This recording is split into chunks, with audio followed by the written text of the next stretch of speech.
France Inter. 7h moins le quart, l'histoire du monde, Anthony Bélanger.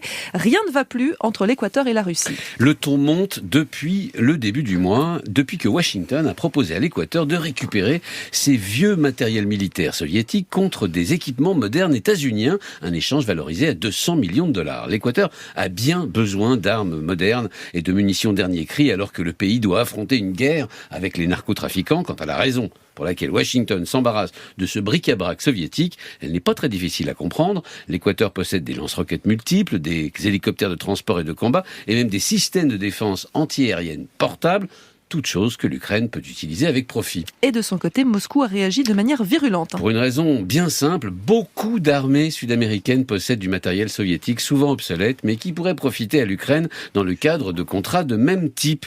Il fallait faire un exemple qui servirait d'avertissement à tout le continent. Moscou a donc décidé de restreindre ses importations de bananes équatoriennes.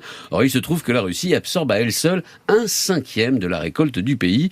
Mais avant d'interdire totalement l'importation de bananes équatoriennes, il a dû trouver une solution de remplacement. C'est fait depuis hier. La Russie a annoncé triomphalement l'arrivée du premier lot de bananes indiennes. Et pourquoi tant d'attention portée aux bananes ? Alors pour une raison très russe et très culturelle. À l'époque soviétique, l'aune de la santé de l'économie était précisément la disponibilité ou non de bananes sur les étals. Pas question donc de rappeler de mauvais souvenirs aux Russes en créant une pénurie. Mais le Kremlin ne s'est pas arrêté là.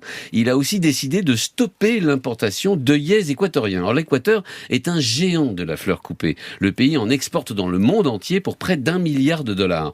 Ce qui est intéressant, c'est que les Russes sont pour le coup un client négligeable de l'Équateur. Ils importent pour moins d'1 million de dollars de fleurs. En revanche, ils ont à leur disposition des outils de propagande hors pair. Quel est le rapport entre les fleurs équatoriennes et la propagande russe ? Eh bien, les Russes ont fait courir le bruit que des lots d'œillets équatoriens étaient contaminés par un insecte particulièrement difficile à éradiquer, la Franquiniella occidentalis, une fake news qu'ils ont destinée à quelques pays en particulier, la Lettonie, la Lituanie et l'Allemagne, 3 pays en pointe, dans le soutien à l'Ukraine, mais aussi les Pays-Bas, avec une insistance sur ces derniers.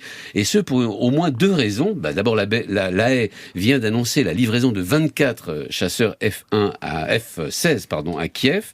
Et puis ensuite, si l'Équateur est un grand producteur de fleurs coupées, les Pays-Bas en sont la plaque tournante mondiale. Or, instiller le doute et l'inquiétude, c'est une spécialité russe et ce pile la semaine la plus intense pour cette industrie, la Saint-Valentin. Anthony Bélanger pour l'histoire du monde, 6h47.